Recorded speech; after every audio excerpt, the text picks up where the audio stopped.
अस्सलाम वालेकुम, good morning and welcome to a brand new episode of Expresso. मैं हूं अली अनीक सैयद और मैं हूं हिना। दिल उम्मीद है आप खैर खैरियत से होंगे। आज के दिन का अच्छा सा आगाज कर चुके होंगे, अगर नहीं किया तो कर लीजिए जनाब। आज जुम्मा है, आपको जुम्मा बहुत बहुत मुबारक हो। जुम्मे को सैयदुल अयाम भी कहा जाता है। एक छोटा सा रिमाइंडर आपको जुम्मे वाले दिन मैं ज़रूर देती हूँ, वो ये है कि आपने दरूद इब्राहिमी कसरत से पढ़ना है, जुम्मे की नमाज का खास एहतमाम करना है। और आज के दिन में कबूलियत की एक घड़ी ज़रूर होती है, तो आपने तमाम मुसलमानों को, उम्मत मुसलमान को अपनी दुआओं में याद रखना है। खासतौर पर पाकिस्तान को आपने अपनी दुआओं में याद रखना है जी। मुल्क में शदीद जो सर्दी की लहर है वो तो बरकरार है। कुछ दिन बड़े मज़ेदार किस्म की धूप निकलती रही, तो हमने कहा कि इस बार वैसी सर्दी नहीं पड़ रही जैसी लाहौर में सर्दी पड़ा करती है। लेकिन फिर हुआ यूं कि यकबस्ता हवाओं ने अब सर्दी की शिद्दत में इजाफा कर दिया है। कल धूप नहीं निकली और पंजाब के कई शहरों में भी धुंध का बसेरा है। सूबाई दारुलहुकूमत की बात करें तो रास्ते धुंधला गए, ट्रैफिक मुतासिर है, कौमी शाहराहों पर हद निगाह इंतहाई कम है।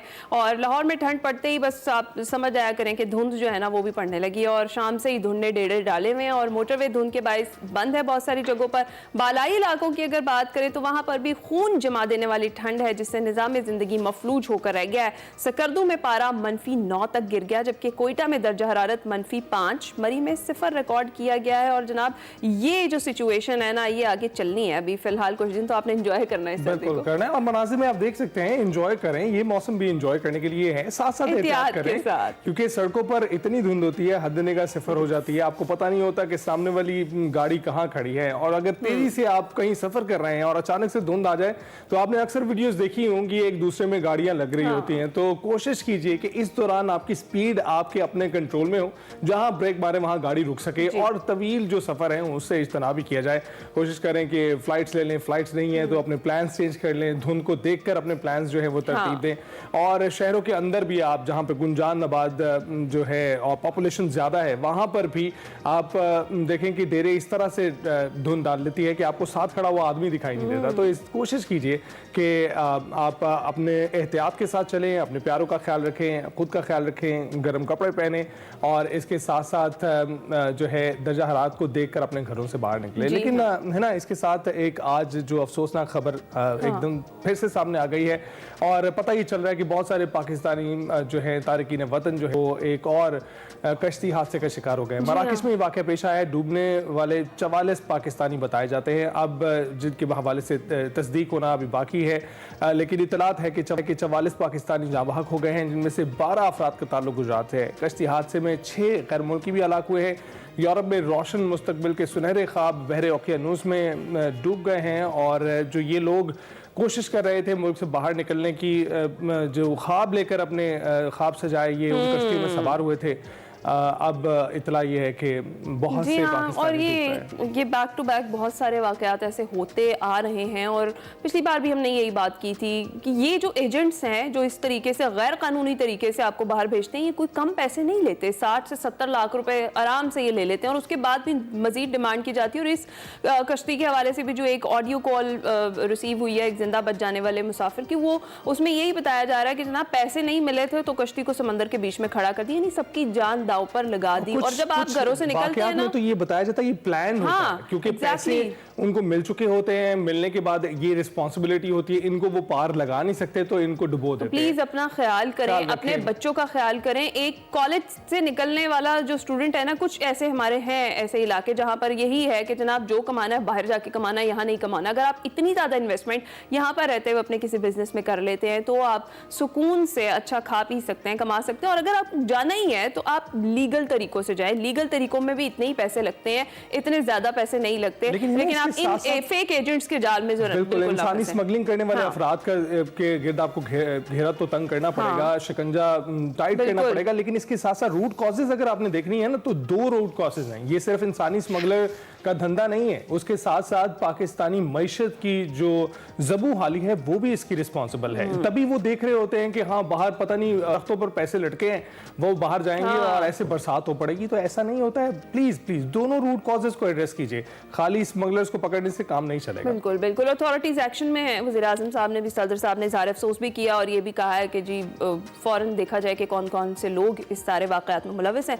तो देखते हैं जी क्या एक्शन होता है इनके खिलाफ। एक और बड़ा दिन है जनाब, आज पाकिस्तानी क्रिकेट में, तो हम बात करेंगे पाकिस्तान और वेस्ट इंडीज के दरमियान जो 2 टेस्ट मैचेस पर मुश्तमिल सीरीज है वो आज से मुल्तान में शुरू हो रही है। पाकिस्तान ने वेस्ट इंडीज के खिलाफ मुल्तान में शुरू होने वाले पहले टेस्ट के लिए एक मतअमली तैयार कर लिया। बताया जा रहा था कि 9 बजे जो है वो टॉस होगा, तो हमने यही तैयारी की थी कि सबसे पहले टॉस होगा, हम वो दिखाएंगे, उस पर बात करेंगे। लेकिन आई गेस के मुल्तान में भी धुंध है, तो ये आप देख सकते हैं कि पिच को कैसे कवर किया गया है धुंध की वजह से। पिछली बार जब टीम आई थी उन्होंने शिकायत की थी, उन्होंने पिच के हवाले से शिकायत की थी कि पिच ठीक तरह से तैयार नहीं थी, और आपको पता है इंग्लिश टीम इन चीजों को मद्देनजर रखकर चल रही थी। और उसके बाद हमने देखा हम तो इस पिच पर खेलने की आदी हैं, लेकिन अब जबकि 19 बरस बाद वेस्ट इंडीज की टीम यहाँ पर आ रही है, तो यहाँ पर तैयारियां कैसी हैं अभी उससे भी मेरे ख्याल है धुंध की वजह से टॉस अभी नहीं हुआ, डिले हो गया, जो 9 बजे का टाइम था। अभी हम पूछ लेते हैं अपने नुमाइंदे से भी कि क्या सूरत हाल बनती है। जनाब, पाकिस्तान और वेस्ट इंडीज की अगर सीरीज की बात करें तो जो मुल्तान में शुरू होने वाले जो पहला टेस्ट है उसकी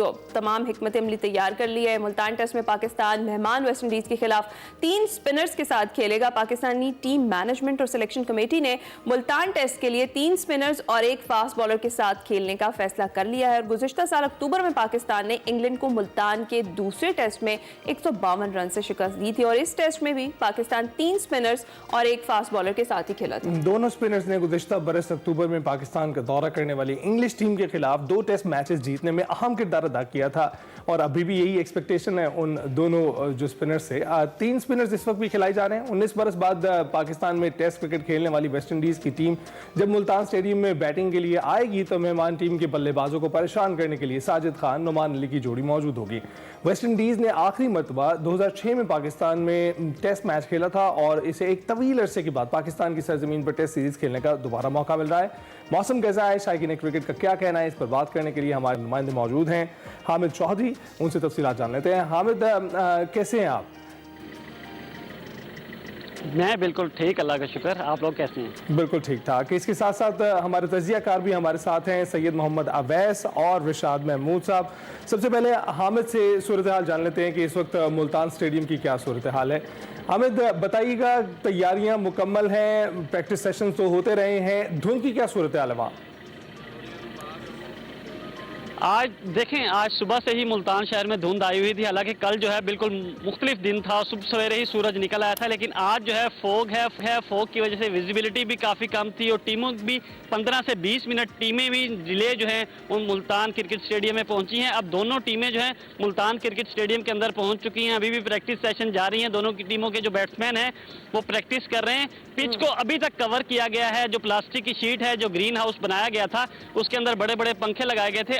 अभी मैं स्टेडियम के अंदर से चक्कर लगाकर आया हूं, तो अभी तक पिच को कवर किया गया है। शायकीन अभी आना शुरू नहीं हुए क्योंकि सर्दी बहुत ज़्यादा है, और लोगों को जो है फातिमा जना हाउसिंग सोसाइटी है यहाँ से 1.5 किलोमीटर दूर, वहाँ से शायकीन को जो है वीडा बस सर्विस के जरिए लाया जाना है। तो शायकीन की आमद अभी शुरू नहीं हुई। टीमें पहुँच चुकी हैं, ऑफिशियल्स पहुँच चुके हैं, इंतजामात मुकम्मल हैं, पिच तैयार है, ग्राउंड के इंतजामात मुकम्मल कर लिए गए हैं। तो हमें क्या वजह है, ये धुंधी वजह बनी है या शायकीन भी अभी तक नहीं पहुंचे? टीम्स तो पहुंच चुकी हैं। जो टॉस में डिले हुआ है, 9 बजे का टाइम था पहले कि टॉस 9 बजे होगा, तो इसके लिए अब क्या फर्दर कोई टाइमिंग बताई गई है कि कब टॉस होगा? जी बिल्कुल, 9:30 बजे टॉस होगा और 10 बजे मैच शुरू हो जाएगा। और अभी तक जो है इंतजामात बिल्कुल मुकम्मल हैं, टीमें प्रैक्टिस कर रही हैं, पिच को कवर किया गया है। शायकीन बड़े खुश हैं, सिक्योरिटी के बड़े अच्छे इंतजामात हैं। शायकीन बड़े खुश थे। कल भी हमारी शायकीन से बात हुई थी तो उनका कहना था कि बहुत लंबे अरसे बाद जो है वेस्ट इंडीज़ की टीम पाकिस्तान आई है, तो हम मैच देखने के लिए आएंगे। और पाकिस्तान क्रिकेट बोर्ड ने भी एक अच्छा ऐसा इकदाम उठाया कि उन्होंने 4 इंक्लूजर जो हैं बिल्कुल फ्री कर दिए हैं। जो जनरल इंक्लूजर हैं वो शायकीन के लिए बिल्कुल फ्री हैं। अगर जो प्रीमियर कैटेगरी की जो इंक्लूजर है उसकी टिकट 100 रुपए की है, जो वीआईपी है उसकी 150 रुपए की है, और जो वीवीआईपी गैलरी है उसकी टिकट सिर्फ 500 रुपए की है। ये पाकिस्तान क्रिकेट बोर्ड ने एक अच्छा इकदाम उठाया है कि जनूबी पंजाब के लोगों के लिए, शायकीन के लिए, कि क्रिकेट देखनी है तो आप आएँ, सस्ती टिकटें और अच्छे मेयारी सिस्टम में बैठकर आपको प्रोटोकॉल के साथ मैच देखने का मजा आएगा। तो मुल्तान क्रिकेट स्टेडियम तैयार है, अब टॉस होने वाला है। जैसे ही टॉस होगा उसके बाद शायकीन की आमद का सिलसिला क्विकली बताइएगा, ये जो इस वक्त हम इंतजाम देख रहे हैं पिच के इर्द गिर्द, ये क्यों किए गए हैं? और धुंध से बचाव के लिए ऑफ कोर्स पिच को महफूज रखने के लिए, लेकिन जो शिकायत पहले थी कुछ दीगर टीमों को, क्या उनको दूर किया गया, एड्रेस किया गया है इस बार मुल्तान स्टेडियम में?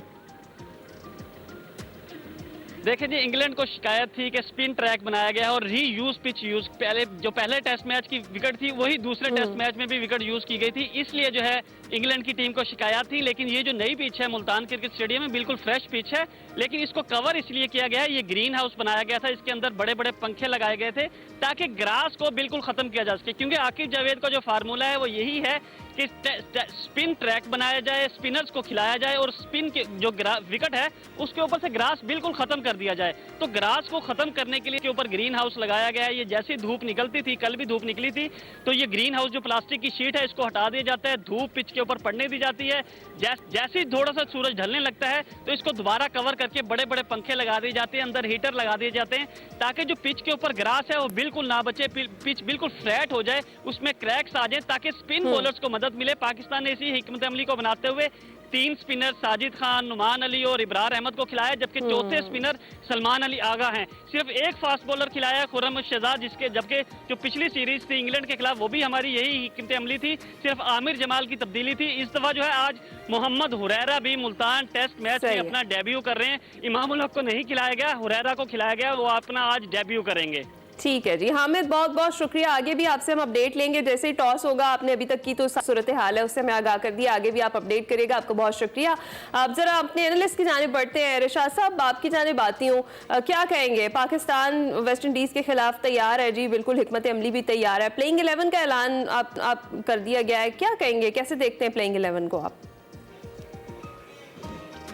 मैं समझता हूँ कि इसमें एक तो ये कि हुरैरा की जो मौजूदगी है वो बहुत ही खुशाइंद है। बहुत दिन से हुरैरा बहुत अच्छा परफॉर्म कर रहे हैं मुसलसल डोमेस्टिक सीजन में भी, और जो 8 ओवर्स थे उस पर भी उन्होंने बहुत अच्छी बैटिंग की थी, तो ट्रिपल सेंचुरी भी बना चुके हैं। तो बहुत प्रॉमिसिंग बैट्समैन है और बड़ा ज़रूरी था कि अब चांस इनको दिया जाए, तो बहुत खुशाइंद है कि उनको बिल्कुल रखा गया है टीम में। ये बात मैं कहूँगा बहरहाल कि पाकिस्तान की टीम की बैटिंग लाइनअप तो मोर और लेस वही है जो साउथ अफ्रीका में थी।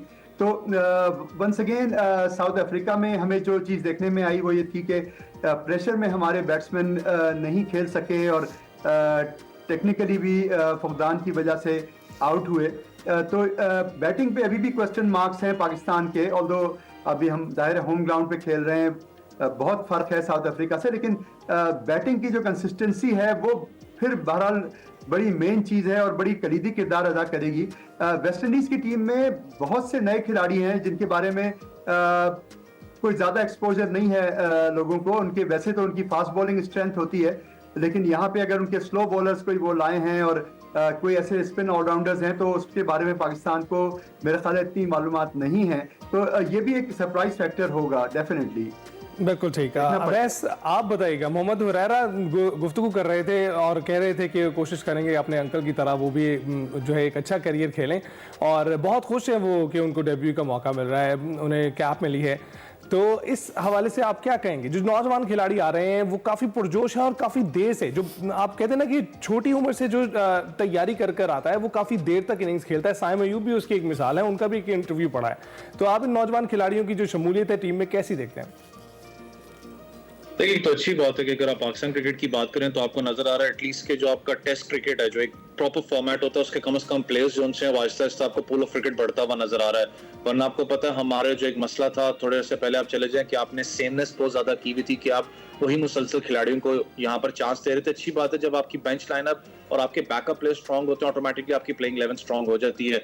हुरैरा की बात करें तो आपको पता है डोमेस्टिक सर्किट के अंदर पाकिस्तान में टॉप स्कोरर भी था, जिस तरीके से उसने परफॉर्म किया, ट्रिपल भी किया है, डबल 100 भी स्कोर किया, 150 भी स्कोर किया हुआ, तो इन कंडीशंस का बेहतर पता होता है। और यही चीज होती है, देखें जब आप एक यंग लड़के को चांस देते हो ज्यादातर कोशिश करते हो कि अपनी होम कंडीशंस में चांस दो, क्योंकि इन कंडीशंस को बेहतर जज करता है, उसको पता होता है कि कंडीशंस कैसी होंगी, लेकिन जिम्मेदारी भी होगी। देखिए आप ओपनिंग डिपार्टमेंट के अंदर आपको पता है इस वक्त सबसे पहले तो तलवार लटक रही है शान मसूद की कप्तानी को लेके। शान मसूद की खुद परफॉर्मेंस आपको पता है वो थोड़ा सा डाउट में रही है। अच्छी बात है चलिए इनिंग्स में थोड़ा सा उन्होंने स्कोर किया, लेकिन हुरैरा किस तरीके से आगाज देते हैं पाकिस्तान टीम को, क्योंकि एक माइंडसेट होता है हमेशा ऐसा कैप्टन आप कोशिश करते हो कि पहला घंटा आप निकालो, आप थोड़ा सा सेटल डाउन होते हो, लेकिन एक विकेट थोड़ी डिफरेंट है। अगर मुल्तान की वैसे नॉर्मल विकेट की बात करूं तो बैट्समैन को ज्यादा सूट करती है, लेकिन ये जो आपको पता है पूरा कवर किया गया था, वो मीम्स बनाने में तो मशहूर है, लोग कह रहे थे शायद गोभी का फूल जो सा मुंगारे बीच में जिस तरीके से हमने उसको कवर किया हुआ था सारे मामले को लगा के, आप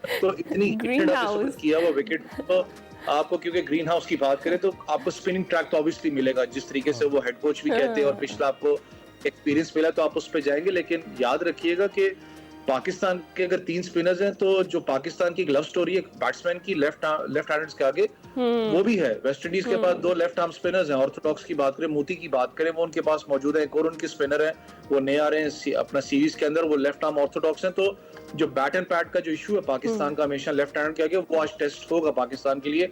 मेरे लिए टॉस बड़ा मैटर करेगा कि टॉस जीत के पाकिस्तान पहले बैटिंग करे, क्योंकि स्लो एंड स्टेडी ये विकेट जो सी है ज्यादा डिटोरिएट होगी और ज्यादा स्पिनिंग ट्रैक बनेगा। यहाँ पर बॉल जो है वो स्पिन होगा। तीसरी चौथी इनिंग्स में जो इशू रहता है पाकिस्तान का, तो बड़ा इंपॉर्टेंट है कि पाकिस्तान अगर टॉस जीतता है बैटिंग करके पहली इनिंग्स के अंदर क्या स्कोर पाइल अप करता है। चलें जी, ठीक है। रिशाद साहब, आपको क्या लगता है जिस तरह से डिसाइड किया गया है 3 स्पिनर्स एक फास्ट बॉलर के साथ खेलने का, और इसके अलावा वाहिद जो फास्ट बॉलर हैं वो खुरम शहजाद हैं जिनको हिस्सा बनाया गया, अभी हम बात कर रहे थे प्लेइंग 11 का, क्या एक जो फास्ट बॉलर है वो शाहीन शाह और नसीम शाह की जो कमी है उसको पूरी कर पाएगा? जी हाँ, देखिए ये जाहिर है ये पिचेस वैसे बनाए जा रहे हैं पाकिस्तान में जो टोटली स्पिनर्स के लिए यूजफुल हैं, उनके लिए कंड्यूसिव हैं। तो मैं समझता हूँ कि जिस तरह आपको याद होगा कि जो टेस्ट मैच पाकिस्तान ने इंग्लैंड के खिलाफ खेला था, दूसरा टेस्ट मैच, उसमें आमिर जमाल थे लेकिन उनको बॉलिंग का मौका ही नहीं आया।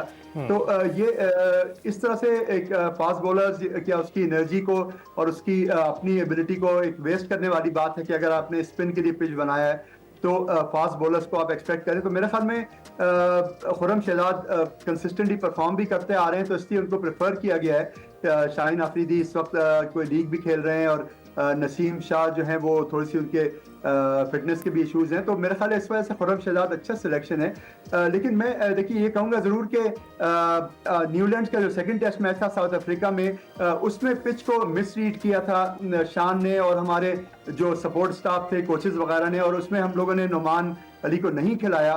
उसकी वजह से इतना बड़ा स्कोर किया साउथ अफ्रीका ने, 615 रन, जो आज तक नहीं किया था हमारे खिलाफ। तो ये बड़ा जरूरी, पिच को सही रीड करके और टीम को सही सेलेक्ट किया जाए, ये बहुत ही की फैक्टर है। और आई होप कि इस पिच को जैसे वैस भी कह रहे हैं कि ये पिच कवर्ड रहा है और जाहिर है स्पिन पिच हम समझ रहे होगा, लेकिन आई होप कि पिच को बिल्कुल एक्यूरेटली रीड किया गया हो और उसके हिसाब से टीम सेलेक्ट की गई हो। राइट। तो अवैस, शान मसूद की आपने बात की, तो क्या समझते हैं आप शान मसूद कप्तानी के तौर पर, कप्तान के तौर पर कैसे आप देखते हैं? और उसके साथ साथ अभी जो उनकी जो ट्रैक रिकॉर्ड बना हुआ है, आप बड़े नाकिद रहे हैं उसके, क्या लगता है आपको कि इस वक्त इस सीरीज में उनको क्या करना चाहिए जिससे वो टेबल को टर्न कर सकें? यार तनकीद तो बहुत हो चुकी है शान मसूद है, मैं खुद भी थोड़ा सा तंग पड़ जाता हूँ, कहता हूँ यार एटलीस्ट कम से कम ना, क्योंकि पाकिस्तान है, सीरीज है सर पे और चाहते हैं कि अल्लाह करे परफॉर्म करे। देखिए कप्तान है पाकिस्तान टीम के, 26 करोड़ अवाम के कप्तान है, सबकी नजरें आपके ऊपर होंगी। फिर मैंने कहा ना एक natural process as a human being, जब आपका दूसरा व्हाइट बॉल का कप्तान परफॉर्म कर रहा तो आपके दिमाग में भी चीज आ रही होती है कि यार मैंने भी परफॉर्म करना है, मैंने भी जो सा परफॉर्मेंस दिखानी है। यहाँ पर ये एक नेचुरल फिनोमेना है। शान मसूद पे तो सबको पता, तलवार तो इसको लटक रही है। सबसे जो बड़ा मैंने मसला देखा था शान में, चाहे वो बाबर की कप्तानी के अंदर हो, जब बॉलर्स को मार पड़ रही होती है तो शान मसूद हक्के बक्के रहते हैं, लाइक वो ऐसे लगता है कि शायद खोए में, उनको कोई जगाने की जरूरत होती है जाके कि भाईजान कप्तान उठो, आपने सोचना है कि क्या करना है। आपके पास व्हाइट बॉल का कप्तान मौजूद है, आपके पास सीनियर प्लेयर्स मौजूद हैं, आप जाके कंसल्ट करते हो कि मुझे समझ में नहीं आ रही, थोड़ा सा हेल्प आउट करो, इसमें कोई बुरी चीज नहीं होती। और दूसरा थोड़ा सा मैं बॉलिंग यूनिट के ऊपर आना चाहूंगा। हमारा छोटा सा एक मसला जरूर रहा है पाकिस्तान टीम का, कंडीशंस जब होती हैं फेवरेबल फास्ट बॉलर के लिए, वहां पर हम कुछ फास्ट बॉलर्स को नहीं लेके जाते। फॉर एग्जांपल मोहम्मद अली की बात कर रहा हूँ, आपको डोमेस्टिक का प्रोडक्ट है, उसने डोमेस्टिक में परफॉर्म करके भी आपको दिया है, मुल्तान में ही उसने परफॉर्म किया था डोमेस्टिक में और आपने उसको पिक किया था टेस्ट क्रिकेट के लिए, और जो आपने उसको रोड विकेट दी थी, यहाँ पर कोई सपोर्ट नहीं थी फास्ट बॉलर्स के लिए, वो बेचारा दे बाय दे मार खाता रहा। आप एक चीज रखो ना, जब रोटेशनल पॉलिसी की बात आती है, व्हाइट बॉल क्रिकेट में हमारी रोटेशनल पॉलिसीज तो बहुत ज्यादा है। जब रेड बॉल क्रिकेट की बात आती है, फास्ट बॉलर्स की रोटेशनल पॉलिसी हमारी नहीं है, हम लोग ज्यादा रोटेशनल पॉलिसीज पे नहीं जाते। आप खुरम शहजाद की बात कर ले, खुरम शहजाद बहुत फाइनेस्ट अपना आपके पास बॉलर है, अच्छे लॉन्ग स्पेल्स भी करता है, लेकिन मुझे समझ में नहीं आ रही मोहम्मद अब्बास को किस सेंस में आपने वर्कलोड मैनेजमेंट का एक अल्फाज यूज किया। भाई वो 3 साल के बाद तो वापस आ रहा है, उसने आपके लिए साउथ अफ्रीका में परफॉर्म करके दिया है। आप अगर ये जवाब दो कि इन विकेट्स पे परफॉर्म नहीं कर सकता, तो आपको याद हो वेस्ट इंडीज इससे डेड विकेट्स थी, वहां पर भी उसने आपको परफॉर्म करके दिया। मोहम्मद अली को फिर आपने टीम में किससे रखा हुआ है? तो ये जो चीजें पाकिस्तान क्रिकेट बोर्ड को लिटरली सॉर्ट आउट करनी पड़ेगी। बिल्कुल ठीक है, सॉर्ट आउट करनी पड़ेंगी। बहुत शुक्रिया सैयद मोहम्मद उवैस और इरशाद महमूद साहब हमारे साथ मौजूद थे। हम डिस्कस करें जो आज हमारा मैच होने जा रहा है और उसकी तैयारी हमारी टीम की कैसी है। जैसे ही टॉस आएगा वो भी हम आपके साथ शेयर करेंगे। आज एक और बड़ी इंपॉर्टेंट डेवलपमेंट होनी है जी। आज 190 बिलियन पाउंड केस का फैसला सुनाया जाना है जो कि महफूज किया गया था और तीसरी बार भी नहीं सुनाया गया था और आपकी डेट जो है वो होपफुली आज सुना जाए। उस पर भी आपको अपडेट करेंगे। अभी ब्रेक पर जाते हैं।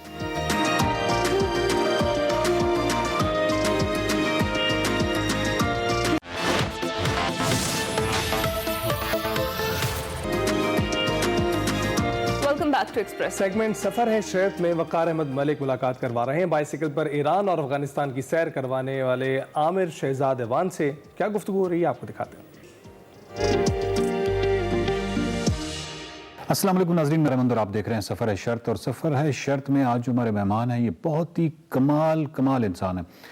इनकी एक शनाख्त ये है कि ये 20,000 किलोमीटर साइकिल चला चुके हैं। मैं इस शनाख्त को भी सानवी शनाख्त समझता हूँ। इनकी प्राइमरी और बुनियादी शनाख्त ये है कि इन्होंने उस सेहत से सीखा है और सीखने के बाद ये कि इंतहाई हम्बल, इंतहाई मुखलिस, इंतहाई खूबसूरत इंसान, एक खूबसूरत शख्सियत जो है वो इनके अंदर नज़र आती है।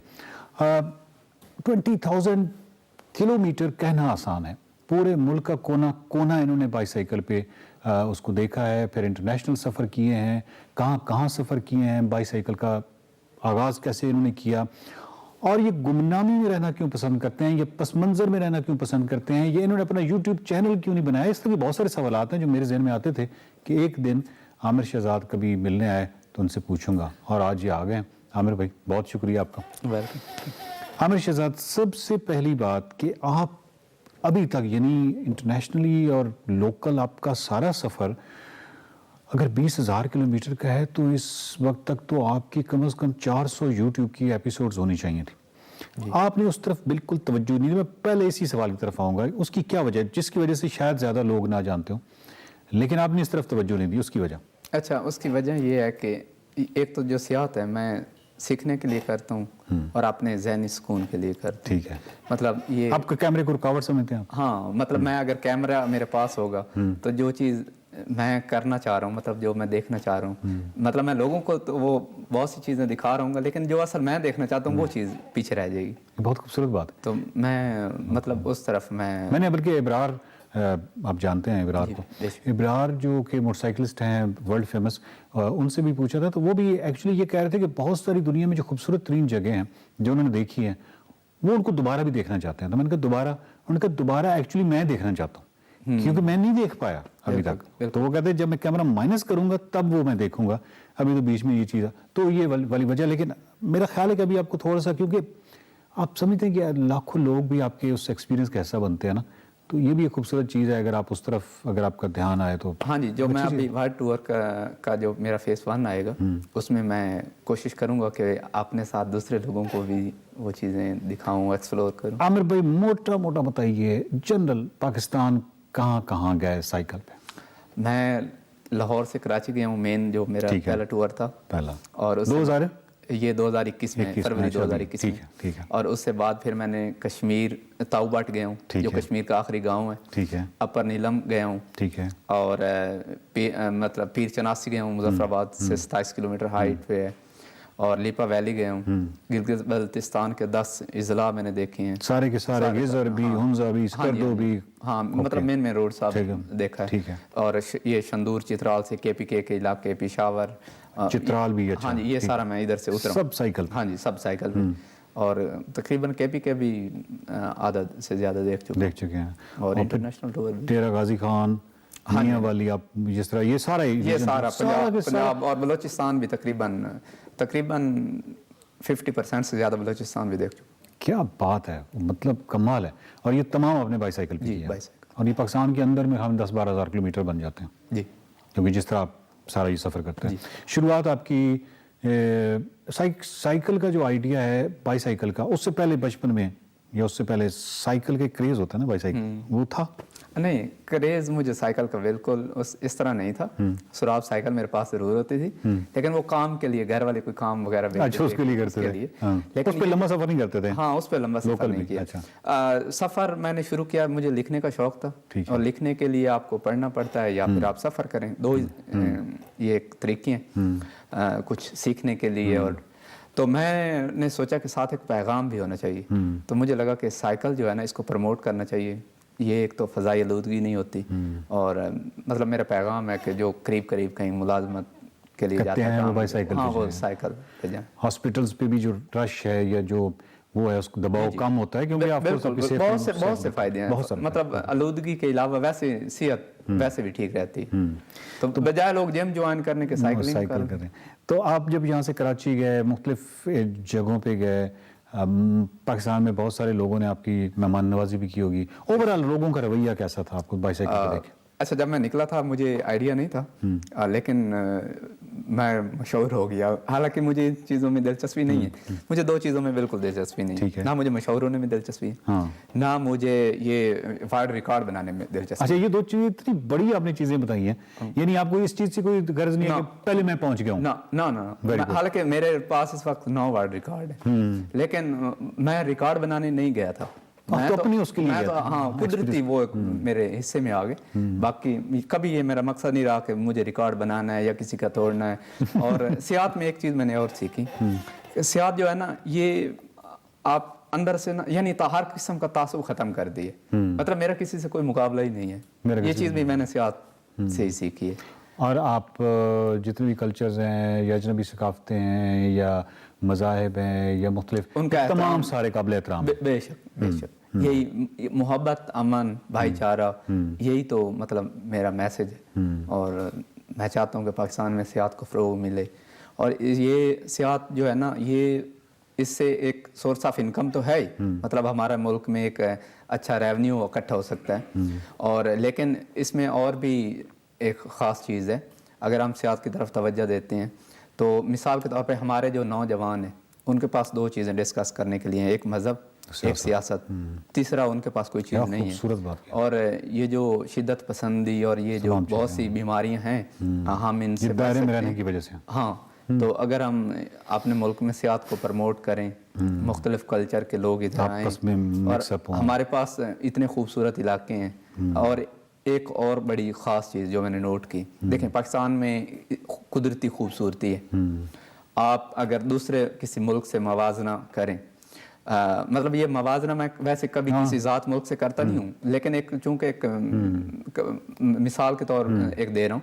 मतलब देखें आप दुबई में क्या है, वहाँ रेत की टिब्बे हैं, टीले हैं, और तो वहाँ बाकी आर्टिफिशियल चीज़ें हैं ना, लेकिन हमारे मुल्क में हर चीज़ है।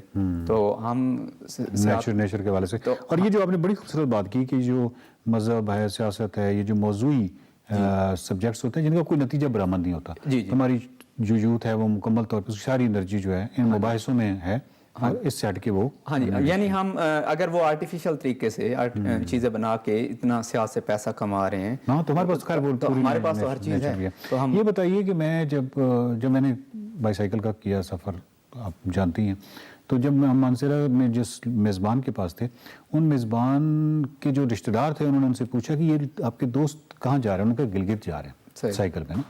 तो उन्होंने कहा भाई मतलब है कि बहुत ही कोई इनके पास पैसा है, कोई फालतू पैसा है, या कोई, या उनका कोई जुमला इस तरह का था कि इतना पैसा है कि इनका दिमाग ख़राब हुआ होगा ना, कुछ इस तरह। तो मैं आपसे ये पूछना चाहूँगा, आपके पास बहुत पैसा है, आपका दिमाग ख़राब हुआ होगा कि आप बाईसाइकिल पूरी दुनिया में चला रहे हैं? नहीं, पैसा मेरे पास बहुत नहीं है, लेकिन ये है कि मैं जिस तरह आपको बता रहा था कि जो ये चीज़ है ज़हनी सुकून के लिए, मैं वही कह रहा हूँ ना, बुनियादी तौर पर आमिर, मैंने फिर उनको यही जवाब दिया कि ये आप शायद ही दुनिया में आपको कोई बाईसाइकिलिस्ट मिले जो कि कोई बहुत अमीर कबीर आदमी हो। नहीं, अमीर होता तो मैं गाड़ी पे जाता हम तो बाईसाइकिल पे, हाँ, फिर उलट होता है। बेसिकली क्या है कि वो जो उतने भी एक्सपीरियंस करने वाले इतने बड़े उस तरह के हैं। अच्छा, साइकिल पे जब आप सफर करते हैं तो आप जो चीजें देख सकते हैं वो आप किसी गाड़ी में बैठ के नहीं देख सकते, ठीक है? हाँ। तो मतलब साइकिल में आप जमीन के साथ जुड़े होते हैं, बिल्कुल इस तरह जुड़े होते हैं कि मैं आप 360 के 360 देख आप देखिए ना, इवन मोटरसाइकिल में भी ये एक्सपीरियंस तो हो सकता है, लेकिन मोटरसाइकिल में एक नॉइज पोल्यूशन तो है ना, वो आपकी मुसलसल आ रही है। यहाँ पे तो वो भी कट गई।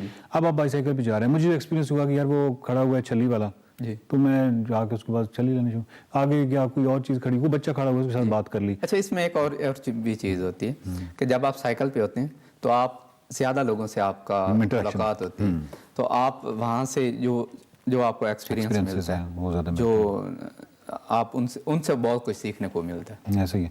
एक और चीज़ जो मेरे ख्याल में उस चीज़ की आप तायद करेंगे, बाईसाइकिल या वॉकर जो होते हैं, जो पैदल चलते हैं, इनके यहाँ एक खूबसूरत चीज़ ये होती है, और ये जब मैं गया तो मुझे पता चला कि जनरली जब हम मोटरसाइकिल पे होते थे या गाड़ी पे होते थे तो हम हमेशा एक आइटनरी ज़हन में हर वक्त रहती कि यार आज शाम तक बिशाम पहुंच जाए ना, या 7 बजे तक बिशाम पहुंच जाए, या सुबह 8 बजे तक चिलास पहुंच जाए, या सुबह इतने बजे इतने पहुंच जाए। तो जब आप वॉकर है ना, जब आप पैदल चल रहे हैं किसी भी जगह या आप बाईसाइकिल पे हैं, सबसे खूबसूरती ये है कि आपने कहीं पहुंचना ही नहीं है।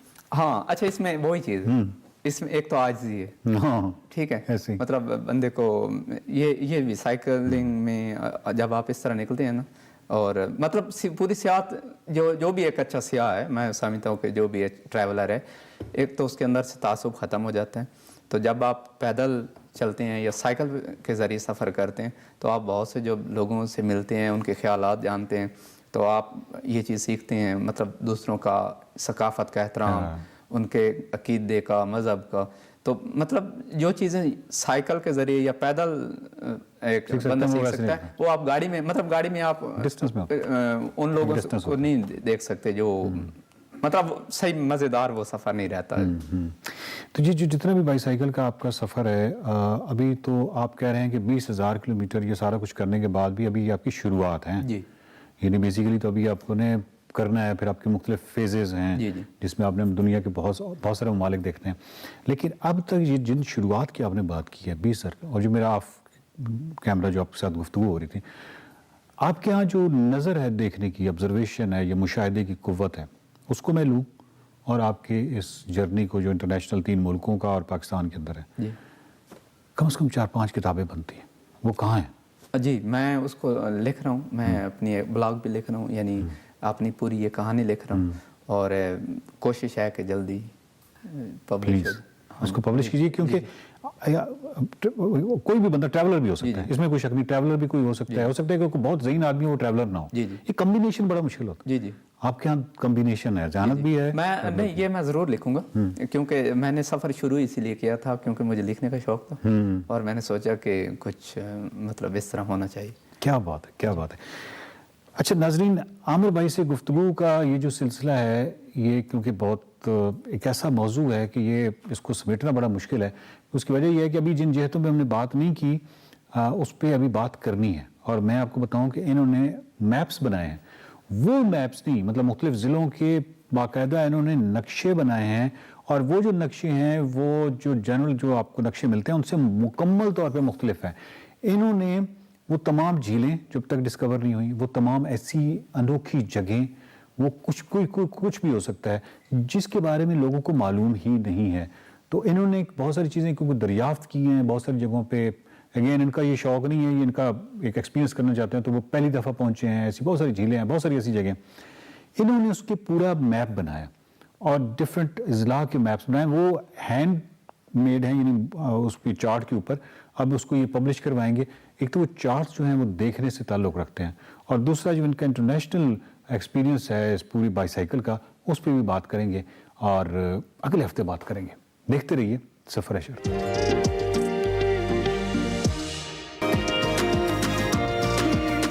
Welcome back. Fly like a butterfly, sting like a bee. Boxing की दुनिया पर राज करने वाले legendary heavyweight boxer Muhammad Ali ये कहा करते थे, जिनके मद्दा आज उनकी सालगिरह मना रहे हैं। मोहम्मद अली 17 जनवरी 1942 को अमेरिका के शहर लुईविल के एक मसीही घराने में पैदा हुए, और उनका नाम केसीएस मार्सेलस क्ले जूनियर रखा गया था, और 70 की दहाई में उन्होंने इस्लाम कबूल किया था। उन्होंने 29 अक्टूबर 1960 को आबाई कस्बे लुईविल में पहला मुकाबला जीता। बॉक्सिंग में उनका करियर एक शौकिया खिलाड़ी की हैसियत से कामयाब रहा, लेकिन उनको अजमत उस वक्त मिली जब 60 की दहाई में उन्होंने रोम ओलंपिक में सोने का तमगा जीता, और तमगा जीतने के बाद मोहम्मद अली को नस्ल परस्ती का भी सामना करना पड़ा। और ये सामना क्यों करना पड़ा आप सब लोग जानते ही हैं, लेकिन इन वाक़यात के बावजूद उनकी कामयाबियों का सिलसिला चलता रहा और 40 साल की उम्र में उन्होंने रिटायरमेंट का ऐलान किया। बॉक्सिंग में मोहम्मद अली की जो ज़िंदगी है उसके 20 साल पर जो उनका करियर था बॉक्सिंग में रहा, जिसके दौरान उन्होंने 56 मुकाबले जीते और 37 नॉकआउट स्कोर किए। दुनिया बॉक्सिंग पर कई बरस तक राज करने वाले मोहम्मद अली 3 जून 2016 को इंतकाल कर गए।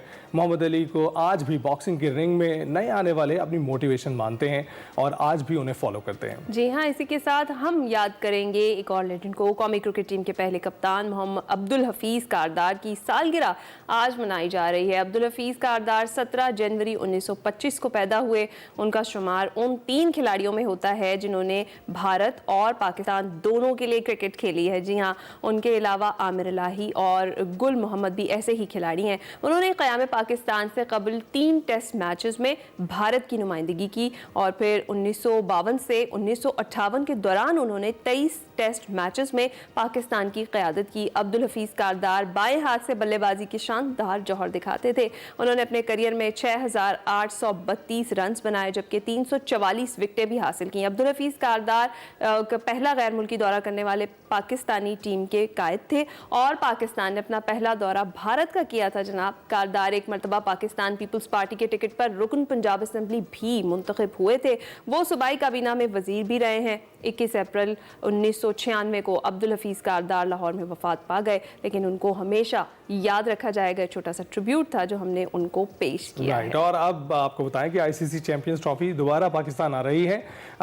टीमों से पहले वर्ल्ड टूर के बाद रवा ट्रॉफी एक बार फिर पाकिस्तान आ रही है। फाइनल तक ट्रॉफी अब पाकिस्तान में ही रहेगी। वर्ल्ड ट्रॉफी टूर के पहले मरहले में आईसीसी ट्रॉफी को लाहौर नहीं लाया गया था, तो अब हम मुंतज़िर हैं ट्रॉफी देखने के लिए। नवंबर में पाकिस्तान की ट्रॉफी टूर में उसकी इस्लामाबाद, मरी, एबटाबाद, नथिया गली, टेक्सला और कराची में नुमाइश की गई थी और इस बार ट्रॉफी को लाहौर और पंजाब के दीगर मकामात पर ले जाया जाएगा। ट्रॉफी टूर के हवाले से पीसीबी और आईसीसी हुक्काम जल्द मामलात को फाइनल कर लेंगे। जी हाँ, क्रिकेट के हवाले से जरा आपको अपडेट देते हैं, आप कहीं परेशान ना हो जाएं क्रिकेट शायकीन। जो पाक वेस्ट इंडीज टेस्ट सीरीज का पहला मैच शुरू होना है जी, वो हमें पता यही चला था कि धुंध के बायस टॉस में जो है वो डिले आया है और पिचेस का दोबारा से जायजा लिया जाएगा मौसम का हवाल देखकर, फिर जो अंपायर्स हैं वो करेंगे। और अब यही खबरें आ रही हैं कि 10 सवा 10 के करीब फिर से टॉस होगा और बताया जाएगा कि जनाब क्या सिचुएशन है उस वक्त की, तो हम आपके साथ वो भी शेयर करते रहेंगे। टॉस जैसे ही आएगा वो हम आपको जरूर दिखाएंगे। और अब स्पोर्ट्स से रिलेटेड एक लाइटर स्टोरी आपसे शेयर करते हैं। आप लोगों की नजरों से गुजरी होंगे वो विजुअल्स भी। Star athlete Arshad Nadeem legend cricketer Shahid Afridi को जद्दा में जेवलिन फेंकने की टिप्स दे रहे थे और वीडियो में अरशद नदीम शाहिद आफरीदी के साथ बड़े खुशगवार मूड में गपशप भी लगाते रहे और जेवलिन थ्रो की जो टिप्स थी वो भी उन्होंने उनको दी हैं। दिखाते हैं।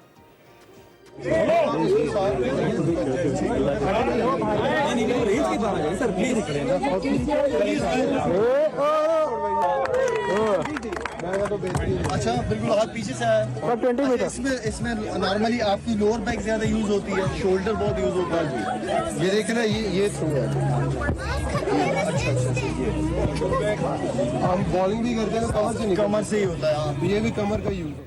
अरशद नदीम की क्या बात है, अपने फन के यकता तो वो हैं ही, लेकिन शाहिद अफरीदी की अगर बात करें तो कोई काम ऐसा नहीं है जो शाहिद अफरीदी साहब जिसमें कूदे नहीं है, उसे शुरू नहीं किया और करने की कोशिश नहीं की और कामयाब भी रहे हैं। हाँ। बहुत सारे बिजनेसेस में कामयाब रहे हैं, सियासत पर भी कभी कभी बात करते हैं और हमने क्रिकेट ग्राउंड में देखा ही है। 2 खिलाड़ियों की बात करते हैं, एक खिलाड़ी जिनका भी नाम आप के सामने नहीं ले सकते और दूसरे खिलाड़ी शाहिद अफरीदी हैं जिनको क्राउड देखने के लिए आया करते थे और अब भी जहां खड़े होते हैं वहां पर बहुत सा क्राउड जमा हो जाता है। एग्जैक्टली हम जिस ब्रेक पर जाएंगे और ब्रेक के बाद जब वापस आएंगे तो 190 मिलियन पाउंड केस पर बात करेंगे। अभी हाजिर होते हैं।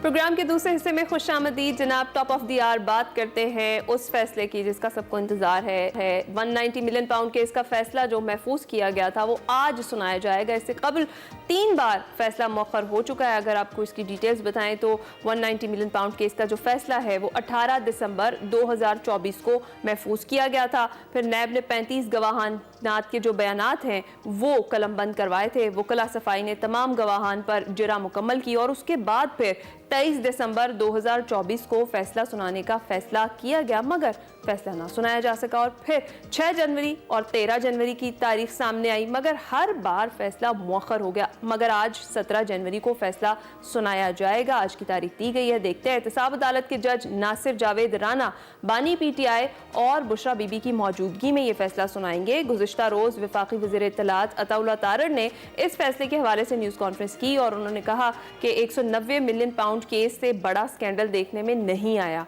पूरी PTI को चैलेंज करता हूं, वो पैसा हुकूमत की मलकियत नहीं थी तो नेशनल क्राइम एजेंसी ने क्यों दिया? नेशनल क्राइम एजेंसी ने कहा ये पैसा सरकारी खजाने में जमा कराएं। आप तो कहते थे मेरा कोई जरिया मुआश नहीं है। मेगा करप्शन स्कैंडल है 190 मिलियन पाउंड का, एक ऐसा स्कैंडल है मेगा करप्शन का कि तारीख में इतनी बड़ी रकम की खुर्द-बुर्द सरकारी लेवल पे और वो फर्द वाहिद के फैसले पे कि काबीना में भी वो लिफाफा ना खोला जाए, इससे पहले कभी इतना बड़ा स्कैंडल देखने में नहीं आया। और मैं पूरी PTI को चैलेंज करता हूं, मुझे इस एक पॉइंट पे क्लैरिटी दे दें कि अगर ये पैसा हुकूमत पाकिस्तान की मलकियत नहीं थी तो फिर नेशनल क्राइम एजेंसी ने वो प्राइवेट शख्स की मलकियत में क्यों नहीं रहने दिया, उसके अकाउंट में क्यों नहीं रहने दिया, और क्या जरूरत पेश आई कि वो पूरा पैसा उठा के हुकूमत पाकिस्तान को दे दिया। तारड़ साहब की गुफ्तगू आपने सुनी, फैसला कब सुनाया जाएगा इस पर भी बात करेंगे। हमारे नुमाइंदगान वहां मौजूद हैं और ताज़ा तरीन इत्तलात जो ही हम तक पहुंचेंगी हम आप तक पहुंचाएंगे। इसके साथ हुकूमत और तहरीक इंसाफ के दरमियान मुज़ाकरात का तीसरा दौर गुज़िश्ता रोज हुआ, जिसमें PTI ने मुज़ाकरात में तहरीरी मुतालबात पेश कर दिए हैं। अपोजिशन लीडर उमर अयूब ने तहरीरी मुतालबात पढ़कर सुनाए। तहरीक इंसाफ ने 9 मई और 26 नवंबर पर जुडिशल कमीशन के क़याम को मुतालबा किया और चार्टर ऑफ डिमांड में सियासी रहनुमाओं और कारकुनान की रिहाई को शामिल किया गया है। ड्राफ्ट के मुताबिक हुकूमत जुडिशल कमीशन पर 7 रोज में फैसला करेगी। स्पीकर अयाज सादिक का कहना है कि उम्मीद है कि आज का इजलास मुज़ाकरात में पेशरफ्त का बाइस बनेगा। गवर्नमेंट को उनका मौक़िफ़ कन्वे कर दिया था और फिर गवर्नमेंट ने उनकी मीटिंग जो फैसिलिटेट करनी थी तो करने, तो अगर तो मेरे किसी भाई को एतराज़ है कि मैं ये चेयरमैनशिप करूं तो मैं तो हाजिर हूं। आप सारे बैठ जाएं और आप लोग भी, एक अच्छी रिलेशनशिप है सबकी, तो आप लोग खुद भी ये चला सकते हैं। सो एक तो मैं ये कहना चाहता था, आज की मीटिंग कंडक्ट करूंगा, फिर जो आप लोगों का फैसला होगा वो मैं मेरे ऊपर बाइंडिंग होगा।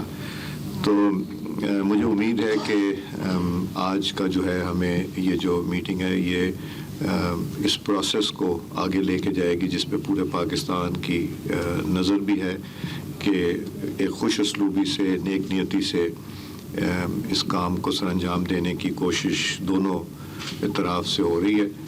और मैं उम्मीद रखता हूं कि आज भी इस मीटिंग के बाद हम वही फॉर्मेट रखेंगे। और उधर वज़ीर आला खैबर पख्तूनख्वा अली अमीन गंडापुर ने बैकडोर राबतों की तस्दीक कर दी है। जी हाँ, सहाफ़ियों से गुफ्तगू करते हुए उन्होंने कहा कि बैकडोर और ऑफिशियल राबते भी होते रहते हैं। इन राबतों में पार्टी का जो मौक़िफ़ है, अपने लीडर बानी PTI का मौक़िफ़ जो है वो मैं देता रहता हूँ। जो हालात चल रहे हैं उनका जिक्र और उन पर बहस भी होती रहती है।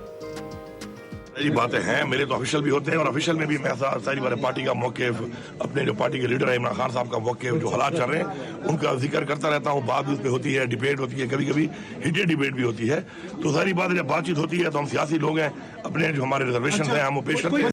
अली अमीन गंडापुर ही नहीं, दूसरी जानिब अडियाला जेल के कमरे अदालत में सहाफ़ी से गुफ्तगू करते हुए बैरिस्टर गौहर ने भी कहा है कि मेरी और अली अमीन गंडापुर की आर्मी चीफ से मुलाकात अलहदगी में हुई है।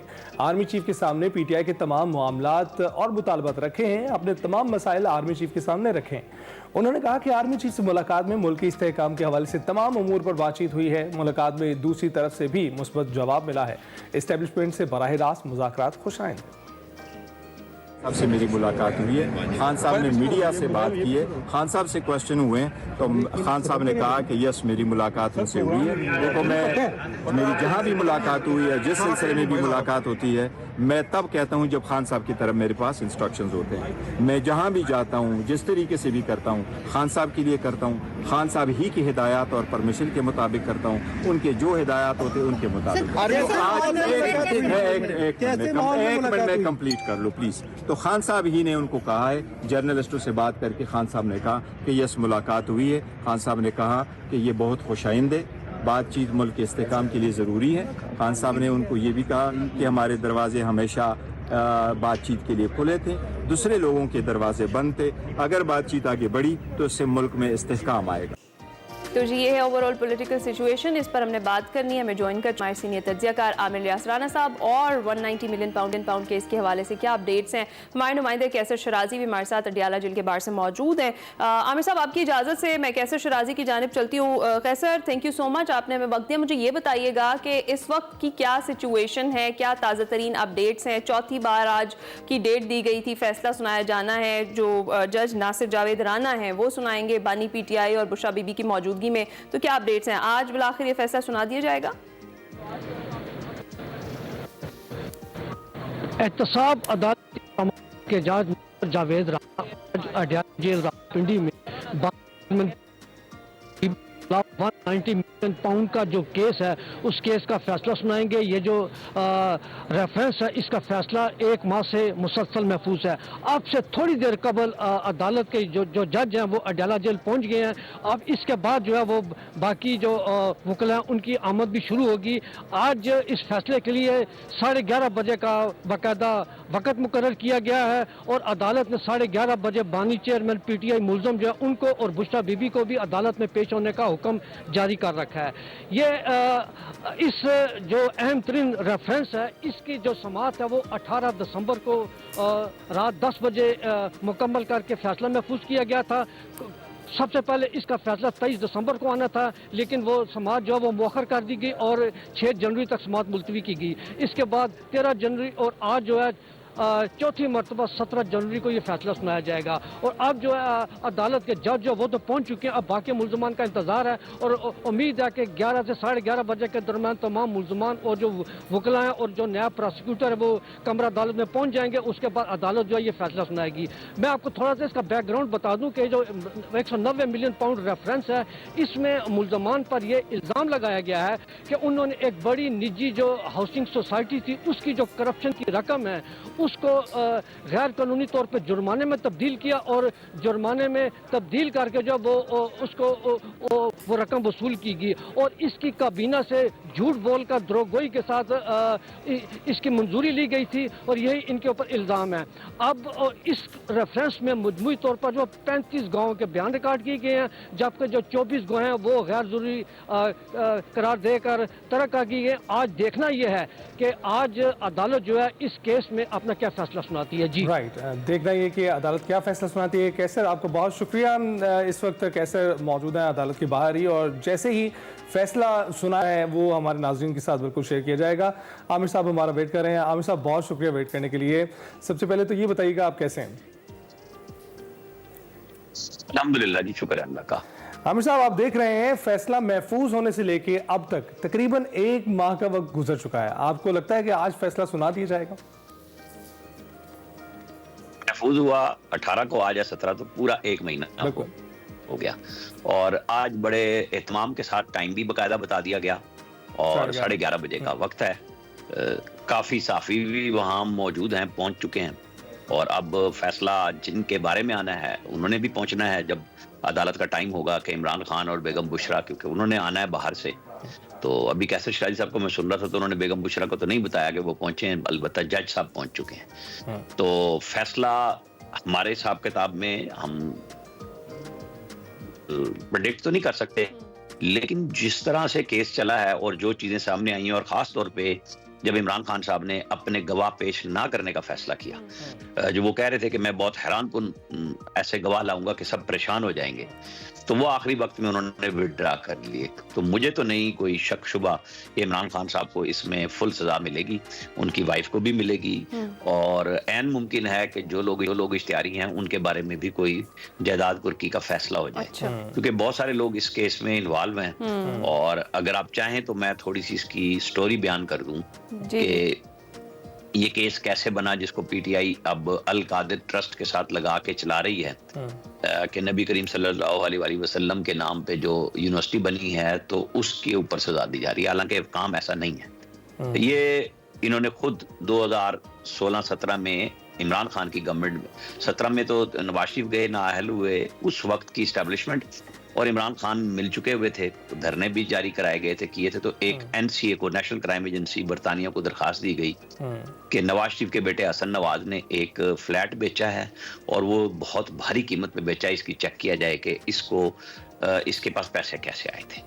अच्छा, जब वो चेकिंग हुई, वो सारा कुछ निकला, तो पता लगा कि हसन नवाज ने तो अपनी खरीदने के तमाम शवाहिद बरतानिया में जो कारोबार था उससे साबित कर दिए। अब वो शिफ्ट हो गई दरखास्त कि खरीदे किसने, जो प्रॉपर्टी टाइकून है। अब जब वो उनकी तरफ गई तो वहां पे 8 अकाउंट सामने आए। तो फिर एक निजी सेटलमेंट बनाई गई कि नहीं भाई, हम इस केस को नहीं चलाना चाहते। और वो 2017 का जो उनका कानून है, जो स्पेशल बनाया गया है, जो इल गॉटन मनी अगर उस जिसके ऊपर कहा जाता है वो है, तो वो उसके तहत इंक्वायरी होती है। तो वो जब इंक्वायरी हुई तो इन्होंने सेटलमेंट की और फिर उसमें चूंकि पैसे बरतानवी कानून के तहत अगर गलत तरीके से आए हैं तो उस मुल्क को दे दिए जाते हैं। सही। फिर पाकिस्तान को इन्वॉल्व किया गया, उसमें बैरिस्टर शहजाद अकबर आए और वो जाके दरखास्त दी और वो एक खुफिया सेटलमेंट बनाई गई।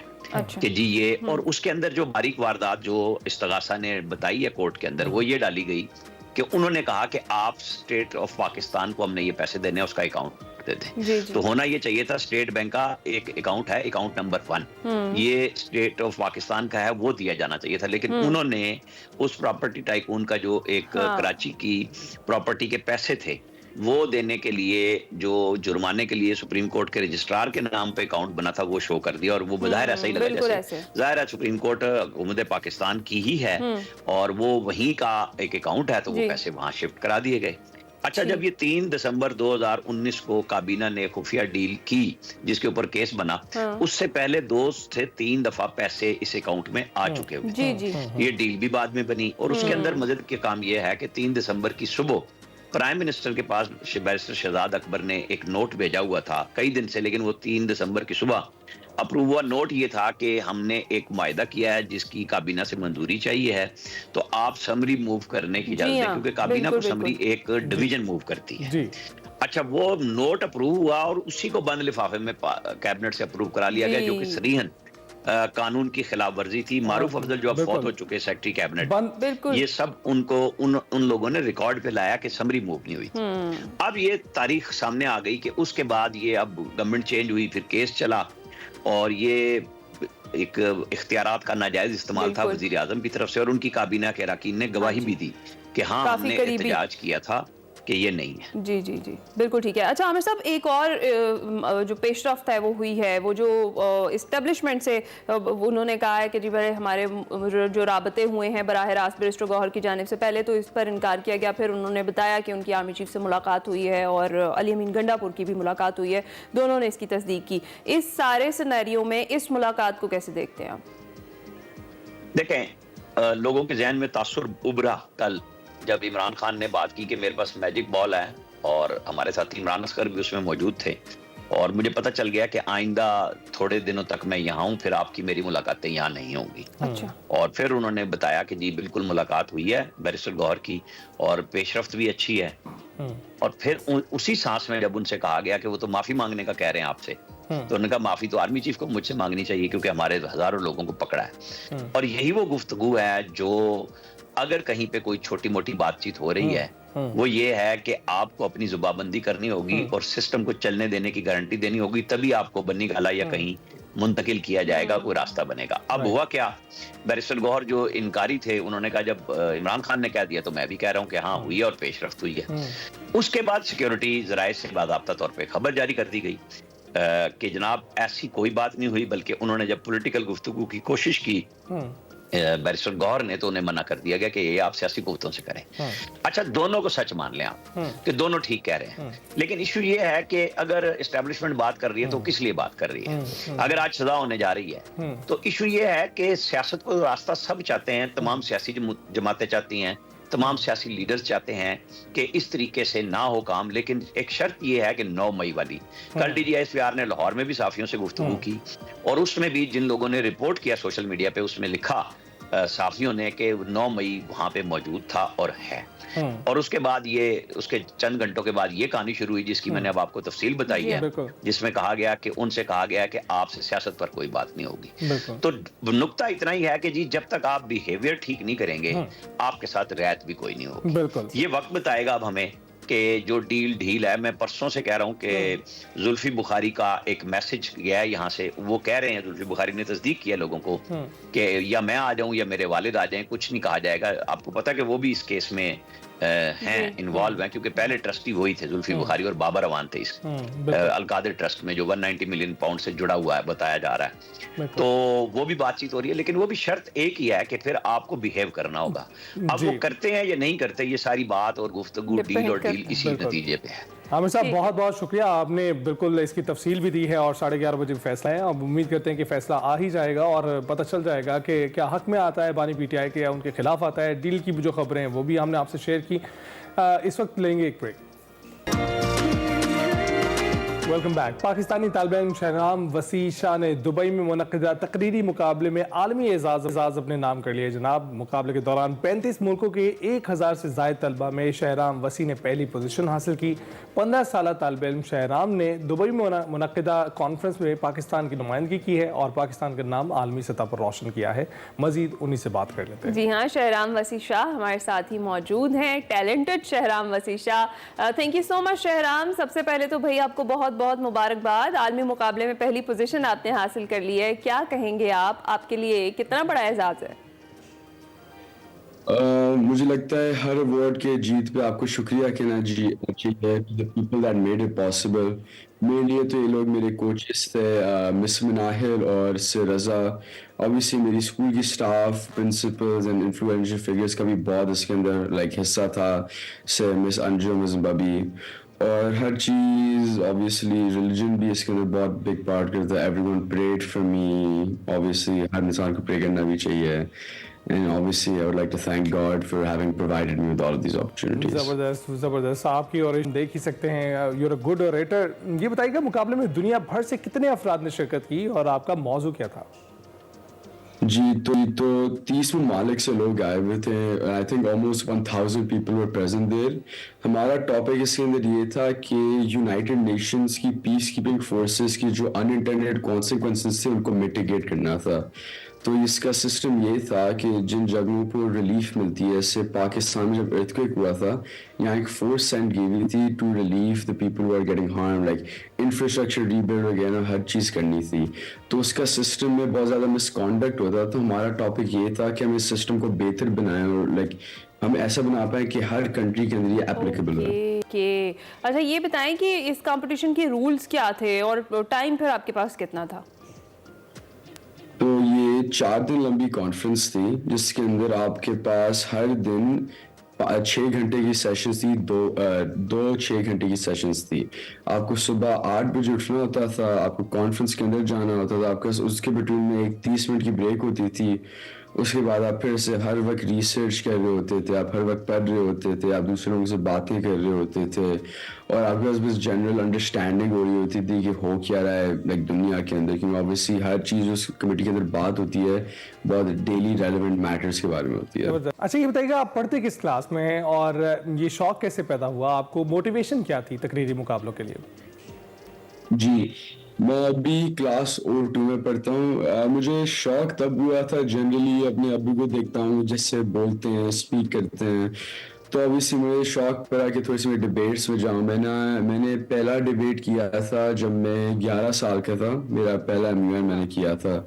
उसके बाद जब से मैं गया हूँ मुझे पता चल गया कि मुझे इंटरेस्ट है इन चीज़ों में डिबेट करूँ कि about matters that actually matter, सिवाय कि मैं कोई ऑब्वियसली टाइम ज़ाया ना करूँ, मैं चीज़ों के बारे में सीखूँ कि ज़िंदगी कैसे चलती है, दुनिया कैसे चलती है। Obviously, I think these things are going to help me in my future, so that's why I do them. तो शहराम अपने अपने बाबा का नाम लिया है, तो माशाल्लाह वो तो बहुत बड़े शायर हैं। आपको भी शौक है शायरी का? आपने अगर कुछ लिखा हुआ है तो हमें भी सुनाएं। जी, मैंने इतनी शायरी लिखी नहीं है, वो तो मेरे अब्बू की एक्सपर्टीज है, वो इतने अच्छे शायर हैं, मैं कभी उनको मैच करने की कोशिश भी नहीं कर सकता, मगर उन्हें मुझे कुछ शेर सिखाए हैं। अगर आपको दिल चाहे मैं अभी एक आपको सुना दूं। जी, सुनाएं, प्लीज सुनाएं। माली दकम पानी देना, भर भर मशका पावे, मालिक दकम फल फल लाना, लावे आना लावे।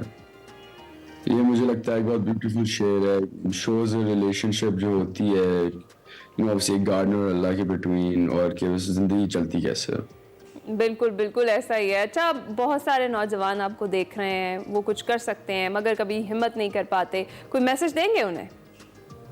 जिन लोगों के पास अपॉर्चुनिटीज हैं, क्योंकि ऑब्वियसली इतने ज़्यादा बच्चे पाकिस्तान के पास एजुकेशन नहीं होती, अगर आपके पास अपॉर्चुनिटी अभी है आपको ये चीज़ें लेनी चाहिए, सिर्फ अपने लिए कि आप उन बच्चों को जिनके पास अभी अपॉर्चुनिटीज़ नहीं है कि उनके बच्चों के पास अपॉर्चुनिटीज़ आ जाएं और आप पाकिस्तान एक ऐसी नेशन बना पाएं जिस हर इंसान देखे बोले ये नंबर 1 नेशन है, नंबर 1, और कि आपको एक गोल रीच करना है, आपको गोल सेटअप करना चाहिए और वो गोल रीच करना चाहिए, और उस गोल रीच करने के बाद रुकना नहीं चाहिए, एक और बनाना चाहिए और एक और बनाना चाहिए जब तक आप कह पाए कि आपने हर चीज जिंदगी में कर ली है। बिल्कुल, ये बात तो बिल्कुल दुरुस्त है कि पाकिस्तान का जो मुस्तकबिल है वो बहुत महफूज हाथों में है। आप जैसे जो नौजवान हैं, हम देख ही रहे हैं कि कमाल कर रहे हैं, आलमी मुकाबले जीत रहे हैं, तो ऑफ कोर्स ये हमें दिखाई देता है कि ज़बरदस्त मुस्तकबिल है। आप नौजवान, एक टैलेंट रिसोर्स हमारे पास मौजूद है।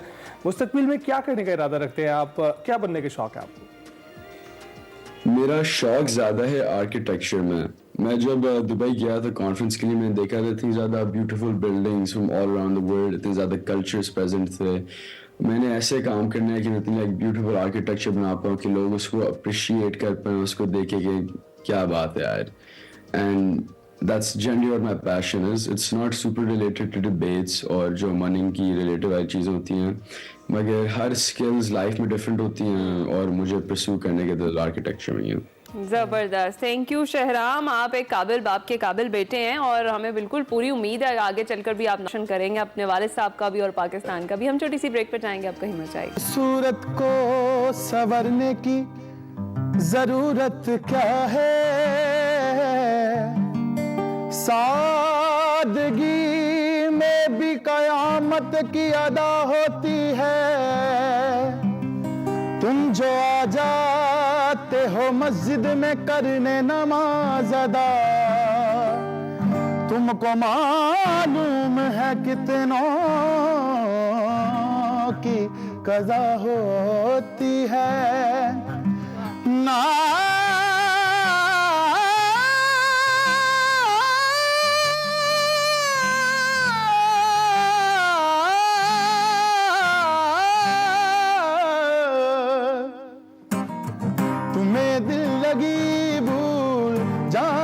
पड़ेगी तुम्हें दिल लगी भूल जानी पड़ेगी, मोहब्बत की राहों में आकर तो देखो, तुम्हें दिल लगी भूल जानी पड़ेगी, मोहब्बत की राहों में आकर तो देखो, तुम्हें दिल लगी भूल जानी पड़ेगी, मोहब्बत की राहों में आकर तो देखो, तुम्हारे ख्यालों की दुनिया यही है, जरा साथ शाम में बिता कर तो देखो, तुम्हें दिल लगी भूल जानी पड़ेगी, मोहब्बत की राहों में आकर तो देखो।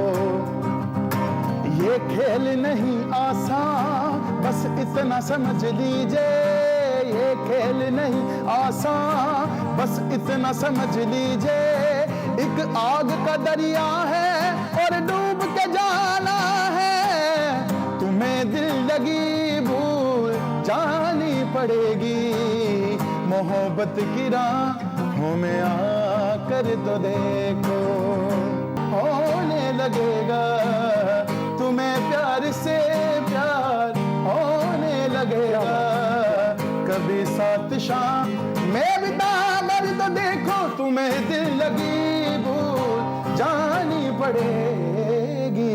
वाह वाह क्या वाह, कभी साथ शाम में बिता कर तो देखो। भाई लोगों को तो शायद दिल लगी भूल जानी पड़ेगी, पर मेरा दिल लग गया यार, और आपकी आवाज में जादू है, मैं तो गूज बम्स आ रहे हैं मुझे। उभरते हुए नौजवान गुलकार अरसलान अरशद हैं, एक्सप्रेसो के मेहमान हैं और लाहौर की गलियों में उनके सुर इस वक्त बिखर गए हैं और चर्चा है सोशल मीडिया पर, हमारे साथ मौजूद है। Thank you very much Arsalan हमें ज्वाइन करने के लिए, और हमने सुन ही लिया, क्या बात है, क्या खूबसूरत आवाज है, ये मासूमियत और इतने सुर कैसे हैं इस आवाज में, कहाँ से ट्रेनिंग लिया आपने? ट्रेनिंग तो इस तरह है कि हमारे घर में मेरी वालदा गाती हैं। अच्छा, जबरदस्त। मैं समझता हूँ कि शायद उनका एक प्रोडक्ट हूँ मैं। क्या बात, जबरदस्त। अच्छा, तो ये बताएं कि कब से सीखना शुरू किया या गाना शुरू किया, प्रोफेशनली कब से आए आप सिंगिंग में? मैं सीख तो मैं बचपन से रहा हूँ। अच्छा। और बहुत से ऐसे काम जो किए ज़िंदगी में अभी तक कर भी रहा था, बट अभी स्टिल यही कर। आपको पता चल गया कि मेरा फ्यूचर यही है। राइट, तो बहुत सारी चीज़ों में आपने किस्मत आजमाई की और फिर अपना टैलेंट ढूंढ लिया और आपने सोचा कि आप इसको प्रोफेशन के तौर पर अपनाएंगे। Yes sir, yes. अच्छा, तो ये बताइएगा कि कोई चीज़ जो आपकी सोशल मीडिया पर आपको पसंद आई हो कि आप रात को लगा के सोए हो, सुबह सोशल मीडिया पर वायरल जो है वो क्यूटनेस की वजह से आप हुए हैं अपनी, या फिर ये सिंगिंग की वजह से हुए हैं? कोई वेरिएशन जो आप इतनी जबरदस्त किस्म की डालते हैं अपने गाने में? सिंगिंग ही है, क्यूटनेस तो मैं नहीं समझा। चले जरा वो स्टोरी तो शेयर करें ना जो अली ने पूछी आप। जी, वो इस तरह हुआ कि एक वीडियो मैंने पोस्ट की, तो जब मैं सो चुका था तो मॉर्निंग में जब उठा तो वो वीडियो तकरीबन कोई 30 मिलियन क्रॉस कर चुकी। Oh my God. सो मेरी वालदा जब बाहर निकली कोई चीज़ बाय करने के लिए, तो लोग उनको कह रहे थे ये अरसलान अरशद की मामा है। अरे वाह, क्या बात है, और कितना प्राउड मोमेंट होगा। वो मेरे लिए बहुत प्राउड मोमेंट था। Thank you very much for sharing. बड़ा जबरदस्त, बड़ी जबरदस्त। मैं तो यानी सबसे ज्यादा सरप्राइजिंग बात यह है कि सुबह सुबह आप दिन में बैठे होते हैं, बहुत सारी चीजें चल रही होती है, कभी स्पोर्ट्स पे, कभी सियासत पे बात चल रही होती है, संजीदा बातें होती हैं, लेकिन ऐसी आवाज सुन के ना ऐसे एनर्जी भर जाती है आपके अंदर। यानी इतनी वेरिएशन कैसे आप लेकर आए? कोई किसी को आपने माना कि आपके उस्ताद हैं? हमारे पास तो बहुत सारे उस्ताद हैं, गुलकारी के लिए तो पाकिस्तान जाना जाता है। बिल्कुल, हमारे बहुत सारी सीरीज लोग बाहर बैठ के देख रहे होते हैं जो फन के अपने आप को बादशाह मानते हैं। तो गुलकारी में तो हमारा कोई सानी नहीं है। आपने किसको फॉलो किया? मैंने ज़्यादातर फॉलो किया नुसरत साहब को, और आगे अभी कंटिन्यूज राहत साहब हैं। गाता मैं हर चीज़ को वर्सटाइल हूँ, कोशिश यही करता हूँ कि जो जैसा सुनना चाहता है मैं उसको वैसा सुनाता हूँ। अरे वाह वाह वाह वाह, ये बिल्कुल हम जरूर सुनना चाहेंगे वक्त ज़ाया किए बगैर बातों में। हमें कुछ सुनाए जी। ये स्पेशली डेडिकेशन मैम आपके लिए। क्या बात। कोई उड़दा कहाँ जांदा सजन मुका जांदे लग मौत दा ना जांदा सोनी है जे तेरे नाल दगा मैं कहमावा नी अल्लाह करे मैं मर जावा नी अल्लाह करे मैं मर जावा दुनिया तो डर के जे तेनू छड़ जावा अल्लाह करे मैं मर जावा नी अल्लाह दी सो मैं मर जावा रूप तेरा वेख के ते चन शर्मांदा रूप दे खजाने दी तू लगे पहरेदार ने के फुल्लां जिहा दिल तेरा कदे मैं दुखावा नी अल्लाह करे मैं मर जावा जे करनी हुंदी गल किसे होर दी ते तेरे कोल आंदा क्यों जे मैं सोच रखदा किसे होर दी ते तेरे नाल दिल लांदा क्यों ओ मैं ते सिर्फ तेरा हां किसे होर दी सोच रखदा क्यों के फुल्लां जिहा दिल तेरा कदे मैं दुखावा अल्लाह करे मैं मर जावा नी अल्लाह दी सो मैं मर जावा। जबरदस्त, मुझे बहुत मजा आ रहा है, मैं आपको बता रहा हूँ। हम तो ये चाह रहे हैं कि आप गाते रहें और हम सुनते रहें। बिल्कुल। अच्छा, बहुत सारे हम प्लेटफॉर्म एक्सप्रेसो का प्लेटफॉर्म ऐसा है कि बहुत सारे गुलकारों का हम यहाँ बुलाते हैं, कुछ तैयार होते हैं कुछ नहीं है। मैं लेकिन आपको बता दूं, आप you ready, do not forget it. ये प्लेटफॉर्म आपके लिए खुला है, जब भी आप आए, जब भी आपका कोई चर्चा होगा हम जरूर आपको बुलाएंगे, लेकिन आपने छोड़नी नहीं ये चीज, क्योंकि ये चीज में दमखम है। इसकी वजह क्या है आपको बताऊं? एक तो मासूमियत है आवाज में, दूसरा ये है कि आप जो ईज है आपकी, जो ये हम अपने भारतीय जो देखते हैं सिंगर्स को दीगर हमसाया ममालिक में, वो जो उनके मकबूल सिंगर्स हैं बहुत एट ईज गा रहे होते हैं, वो ईज आप में भी है। अच्छा, मुझे ये बताएं कि इंडिया से भी कोई रिस्पांस आया है टिकटॉक पे? इंडिया से रिस्पांस आया, एक रियल खान साहब हैं। अच्छा। इंडिया के, उन्होंने स्पेशली एक वीडियो बनाई थी मेरे लिए, सो मैंने पोस्ट की थी, अप्रिशिएट किया उन्होंने। ज़बरदस्त ज़बरदस्त। आगे आगे के क्या गोल्स हैं आपके? गोल्स यही हैं मैम, खुद के इंडिपेंडेंट रह के मैंने ट्रैक्स करने हैं और वो बहुत जल्द मैं रिलीज़ करूँगा। बिल्कुल, हम तो चाहेंगे कि आप जल्द से जल्द वो ट्रैक्स रिलीज करें बिकॉज यू रेडी, और आप तो हैं ही, अपने साथ जरा दीगर जो मौसीकार हैं उनको इकट्ठा करें और शुरू। अच्छा अरसलान, सबसे पहले तो अब हम क्योंकि हमारा शो ख़त्म होने लगा है, हम आपको थैंक यू कहेंगे। इतने टैलेंटेड अरसलान अरशद से आपकी मुलाकात करवाई है और सुबह सुबह जो उन्होंने सुर बिखेरे हमारे स्टूडियो में, हम सब जो है ना अच्छे से जाग गए हैं और आप भी उम्मीद करते हैं जाग गए होंगे। हम आपसे इजाज़त चाहेंगे, आपसे मुलाकात अब हमारी होगी पीर को। आपने अपना ख्याल रखना है और हमें फीडबैक ज़रूर देना है। आपको हम छोड़ जाते हैं अरसलान अरशद की गुलूकारी के साथ। जी अरसलान। साजन प्रीत लगा के